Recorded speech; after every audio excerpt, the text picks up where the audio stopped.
Good evening, everyone.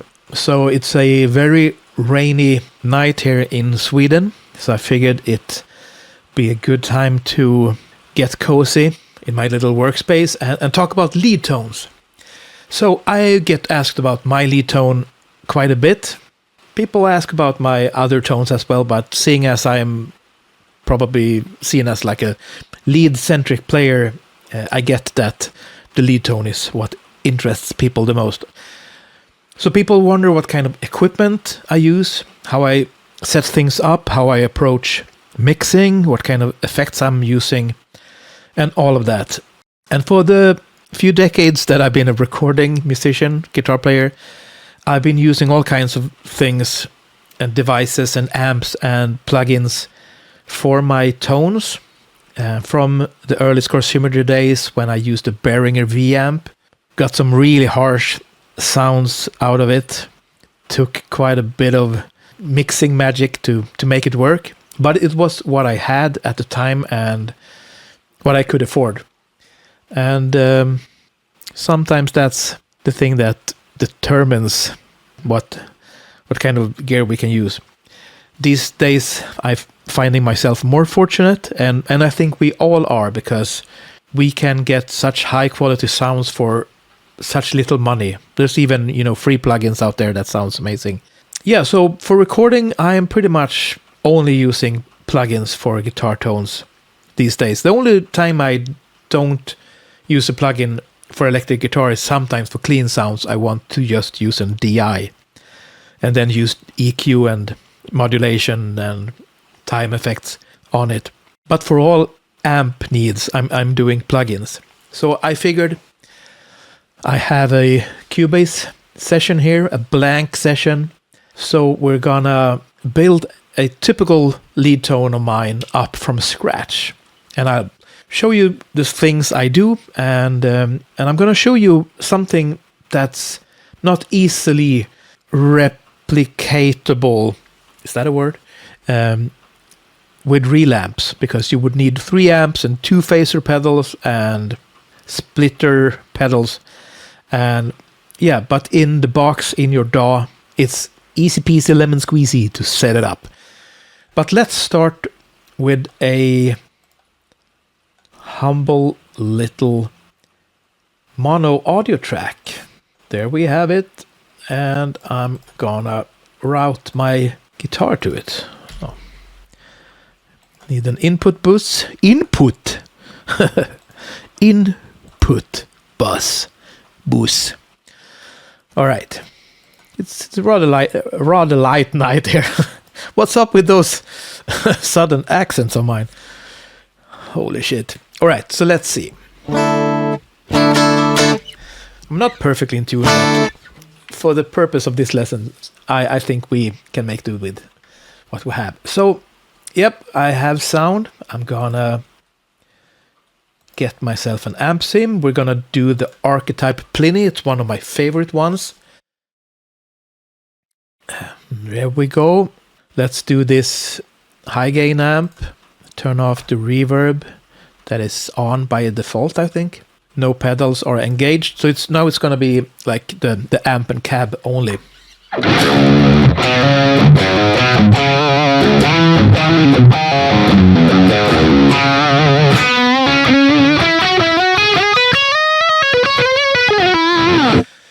So already it's sounding pretty neat. It's sounding really, really, really nice.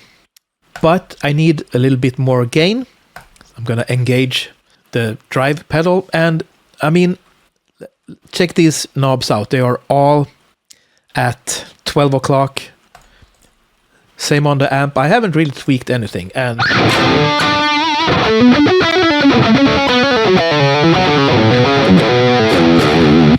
it's already sounding pretty nice. So let's start with that and see where we end up. So already we have a pretty nice sound, but it sounds dry. Dry AF, as they say.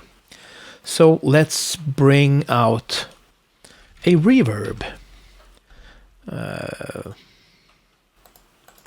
gonna have a delay later, but let's start with a reverb.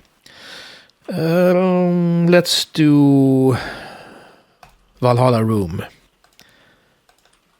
I love the Valhalla reverbs. And let's do a little bit more than the default 2 seconds. Let's do 260.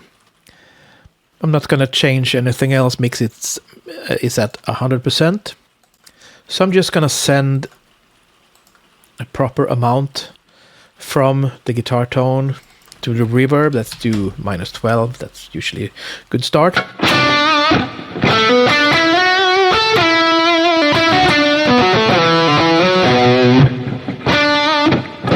So see how that already makes the biggest difference for the sound.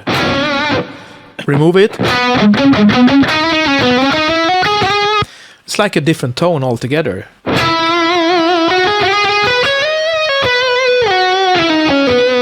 Suddenly it starts to sing. So reverb is great. Even you know at like pretty low settings, like something like this.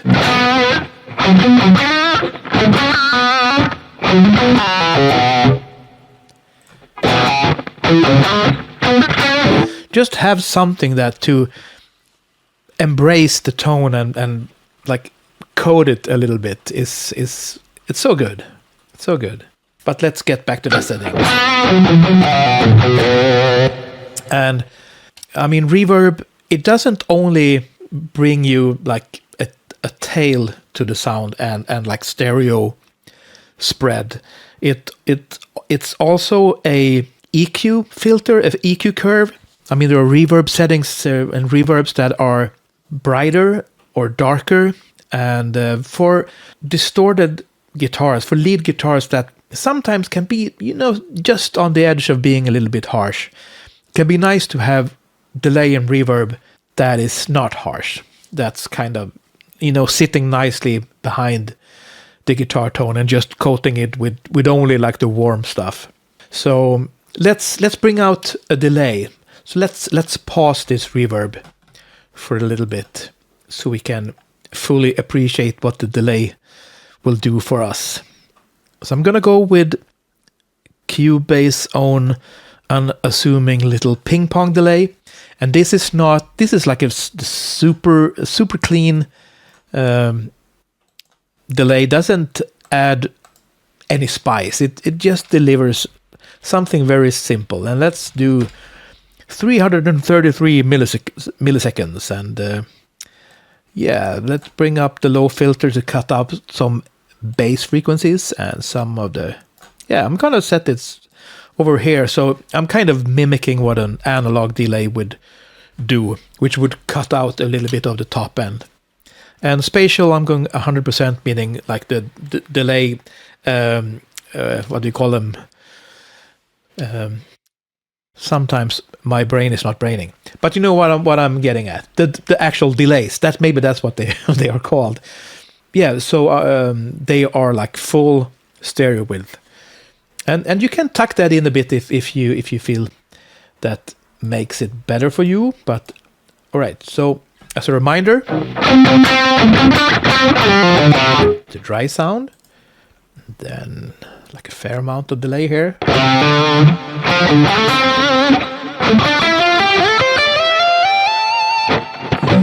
So it adds what the delay adds, and you get stereo width, and it's like a similar thing to what the reverb is, but not quite.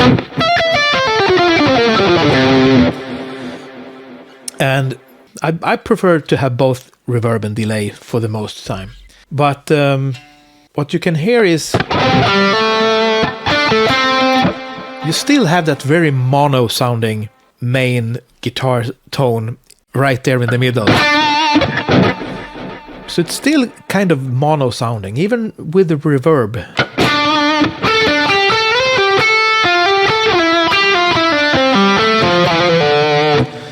We have the reverb, but the bulk of the guitar tone is sitting in the middle and it's mono.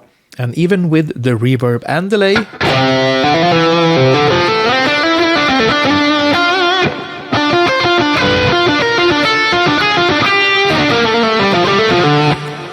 you get the illusion of the guitar tone being more stereo, and I suppose it is, but there's still that mono element. I prefer to have like a little bit more stereo width.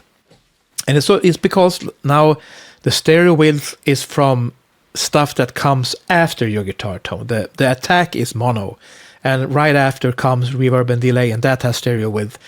But I want to have stereo width that is more immediate. And you could do that by just slapping a stereo chorus, on the back end of the guitar tone after the amp and everything, and have that widen things. And that's like a very commonly used trick for electric lead guitar. But that's also sound, and I want to go for something different. And I'm going to show you what I'm doing. So I'm going to take this basic lead track. I duplicate it, so I am keeping all the same settings for the amp and everything. But in front of the amp, I'm gonna go and grab myself where do we have it? I'm gonna go ahead and grab myself a phaser pedal. This is by Waves. I've been using this one forever. We turn the depth up a fair bit, and we do the rate a little bit slower because we don't want it to be like wobbling fast. But check out what this does to the tone.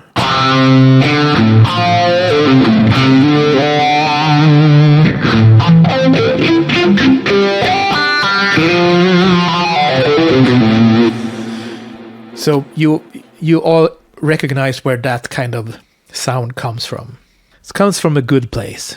And what I'm going to do now is I'm going to duplicate this once more. So now I have duplicated the version that had that phaser pedal. So here is both the phaser pedals. So I'm going to take one of them and tweak it further. Maybe turn up the depth a little bit more. Pull back the rate so it's even slower.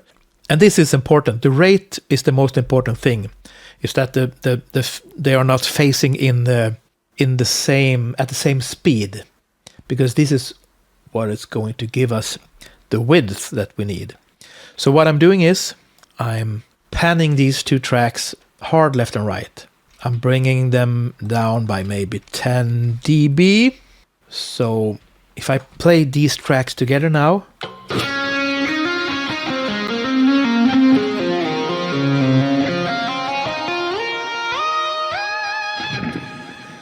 that's like really wide and stereo sounding.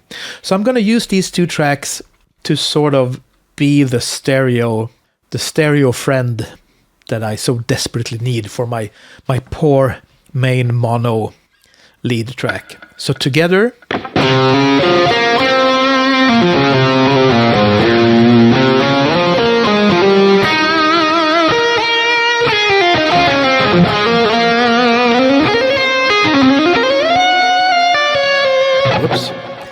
so this is pretty much like the final tone for me. I don't need to do much after this. I think this sounds absolutely gorgeous.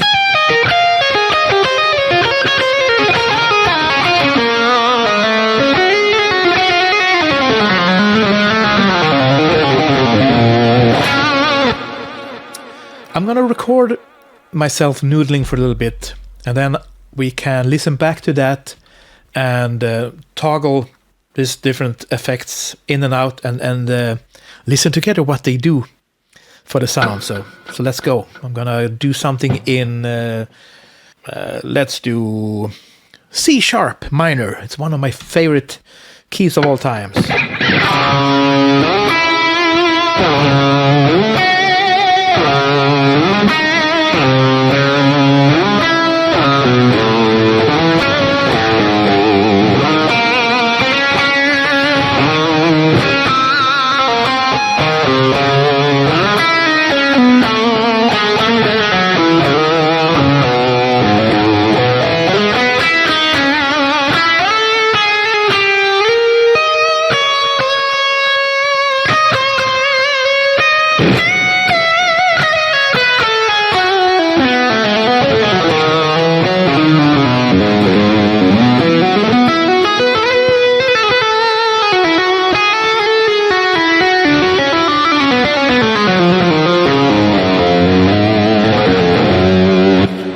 what do you know? I ended up in F sharp minor. Don't ask me how that happened. I got lost in my ways.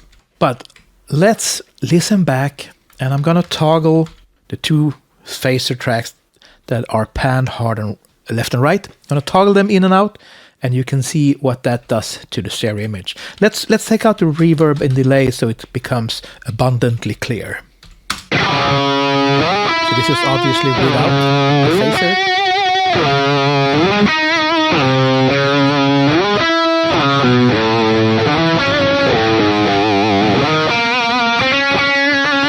So it gives it stereo width. It almost gives it a sense of space that it lives in without having any time effects like reverb and delay.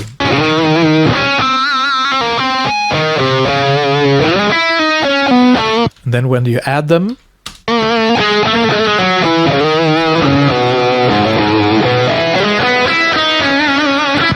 and toggling the phasers out with the reverb and delay on,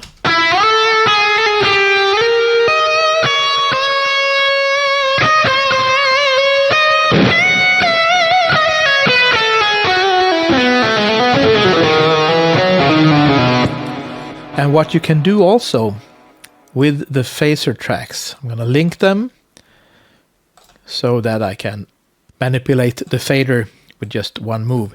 You can sort of set how much width you want to have by how much of them you blend in. So check this out.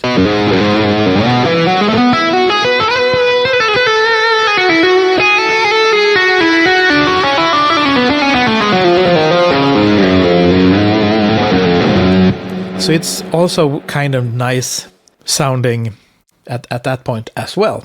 So there you go. Try it out yourselves and see what kind of things you can come up with. And maybe you can even bring this to the next level and make some adjustments and come up with some other cool things that are sort of adjacent to this one. Maybe use other modulation effects and so on. And if you happen to have 3 amplifiers of the same make and model and 2 phaser pedals and some splitting signal splitter device, so you can try this out in a room with real amps, that would be really cool to hear back from you how that goes, because I've actually never tried that myself. I've tried using multiple amps and splitting the signal path and doing things, but never actually with phaser pedals. So that's it. Good luck, and I'll see you guys later. Cheers.